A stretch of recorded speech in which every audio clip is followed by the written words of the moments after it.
નમસ્કાર અમારા વહાલા પેન્શનર મિત્રો, નિવૃત્ત કર્મચારી મિત્રો, ભાઈઓ તથા બહેનો, સ્વાગત છે આપ સૌનું આપણી આ યુટ્યુબ ચેનલ ભાવેશ મકવાણા ન્યૂઝમાં।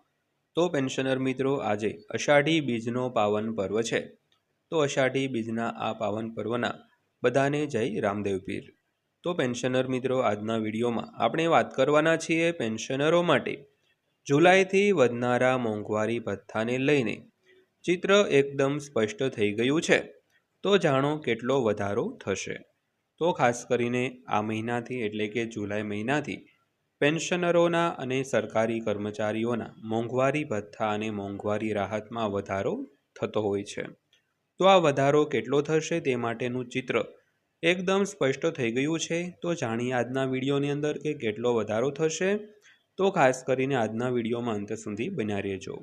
અને હજી સુધી જો આપણી આ યુટ્યુબ ચેનલ તમે સબસ્ક્રાઈબ ન કરી હોય તો ડેઈલી આવી જ અપડેટો મેળવવા માટે આપણી આ યુટ્યુબ ચેનલ અત્યારે જ સબસ્ક્રાઈબ કરી લેજો દોસ્તો।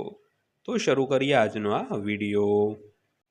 તો વાત કરીએ તો મે મહિના સુધીના CPI-IW ડેટાને આધારે જુલાઈ 2026થી ડીએ વધારો હાલમાં લગભગ 3% રહેવાની ધારણા છે।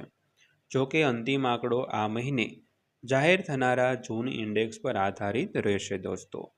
તો હાલમાં મે મહિના સુધીનો જે CPI-IWનો આંકડો આવી ગયો છે તેના આધારે હાલમાં એવી લાગી રહ્યું છે કે જુલાઈ 2026થી ડીએમાં 3%નો વધારો થશે।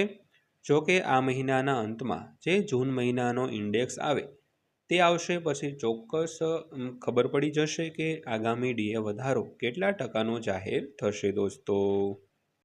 તો વિગતવાર વાત કરીએ તો જુલાઈ 2026માં ડીએ વધારો કેન્દ્ર સરકારના કર્મચારીઓ 8મા પગાર પંચના અમલીકરણ સમયરેખા અંગે સ્પષ્ટતાની રાહ જોઈ રહ્યા છે।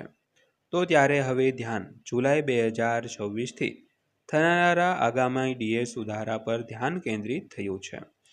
તો લેબર બ્યુરો દ્વારા જાહેર કરાયેલા તાજેતરના consumer price index four industrial workers એટલે કે CPI-IW ડેટા દર્શાવે છે કે મે 2026માં આ ઇન્ડેક્સ વધીને 150.8 થયો હતો, જે એપ્રિલમાં 149.9 હતો।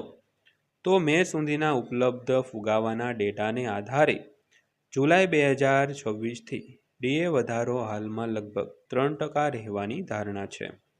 જો કે અંતિમ આંકડો આ મહિને જાહેર થનારા જૂન ઇન્ડેક્સ પર આધારિત રહેશે। તો અહેવાલો અનુસાર 8મું પગાર પંચ 2027ના અંતમાં લાગુ થવાની ધારણા છે। જો કે નવું પગાર પંચ જાન્યુઆરી 2026થી પાછલી અસરથી અમલમાં આવશે, જેમાં કર્મચારીઓને 18થી 24 મહિનાનું એરિયર મળશે દોસ્તો। તો ત્યારબાદ વાત કરીએ તો શું જુલાઈ 2026નો મોંઘવારી ભથ્થામાં વધારો 7મા પગાર પંચ હેઠળ થશે? તો હાલમાં જુલાઈ 2026ના મોંઘવારી ભથ્થાની ગણતરી અને ચૂકવણી હાલના 7મા પગાર પંચ હેઠળ થવાની અપેક્ષા છે। જો કે 8મા પગાર પંચને પાછલી અસરથી લાગુ કરવાની મંજૂરી મળ્યા પછી કોઈપણ તફાવત માટે બાકી રકમ ચૂકવવામાં આવશે। સામાન્ય રીતે જ્યારે નવો પગાર પંચ લાગુ કરવામાં આવે છે ત્યારે ડીએનો પહેલો હપ્તો 0% પર સેટ કરવામાં આવે છે। તો ડીએમાં સુધારા 6 મહિના પછી શરૂ થાય છે અને કર્મચારીઓને પછીથી બાકી અને ચૂકવવામાં આવેલ ડીએ વચ્ચેના અંતર માટે બાકી રકમ મળે છે। તેથી જાન્યુઆરીથી જૂન 2026ના સમયગાળા માટે કોઈ ડીએ બાકી રહેશે નહીં। જો કે જુલાઈ 2026થી 7મા CPC હેઠળ કોઈપણ ડીએ વધારો 8મા CPC લાગુ થયા પછી બાકી રકમમાં પરિવર્તિત થઈ શકે છે। તો કર્મચારી યુનિયનના એક સૂત્રએ નામ ન આપવાની શરતે આવું જણાવ્યું છે દોસ્તો। તો બીજા શબ્દોમાં કહીએ તો જો કર્મચારીઓને 7મા પગાર પંચ હેઠળ જુલાઈ 2026નો ડીએ વધારો મળે છે અને 8મું પગાર પંચ સુધારેલા પગાર ધોરણ સાથે પછીથી અમલમાં આવે તો સરકાર પહેલેથી જ કાઢેલા ડીએ અને સુધારેલા મૂળ પગાર પર ચૂકવવાપાત્ર ડીએ વચ્ચેનો તફાવત બાકી રકમ તરીકે ચૂકવી શકે છે। જે અંતિમ ભલામણો અને સરકારની મંજૂરીને આધીન હોય છે. તો CPI-IWમાં થયેલા ફેરફારના આધારે ડીએ દર વર્ષે 2 વાર સુધારવામાં આવે છે. 1 જાન્યુઆરી અને 1 જુલાઈથી અમલમાં આવે છે. જો કે જાહેરાત સામાન્ય રીતે થોડા મહિના પછી કરવામાં આવે છે. તો કર્મચારીઓને પાછલી અસરથી સુધારેલી રકમ મળે છે દોસ્તો. તો ત્યારબાદ વાત કરીએ તો જુલાઈ 2026માં ડીએ હાઇક ક્યારે જાહેર થશે. તો જુલાઈ 2025 ચક્ર માટે ડીએ વધારો ઓક્ટોબરમાં દિવાળીની નજીક જાહેર થવાની શક્યતા છે.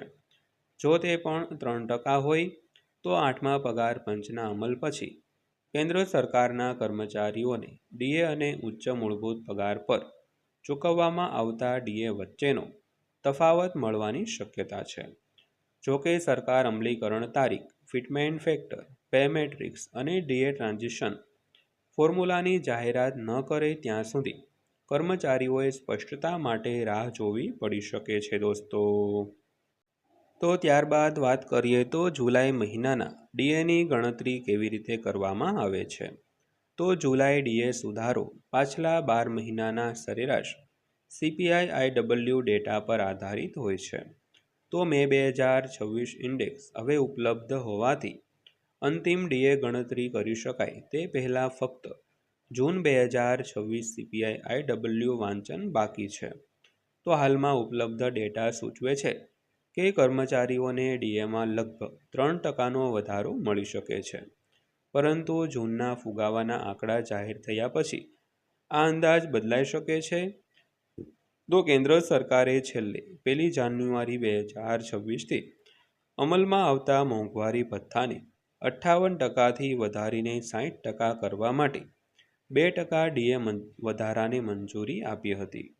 તો 18 એપ્રિલના રોજ કેન્દ્રીય મંત્રીમંડળે મંજૂર કરેલા આ નિર્ણયથી કેન્દ્ર સરકારના 1 કરોડથી વધુ કર્મચારીઓ અને પેન્શનરોને ફાયદો થયો હતો.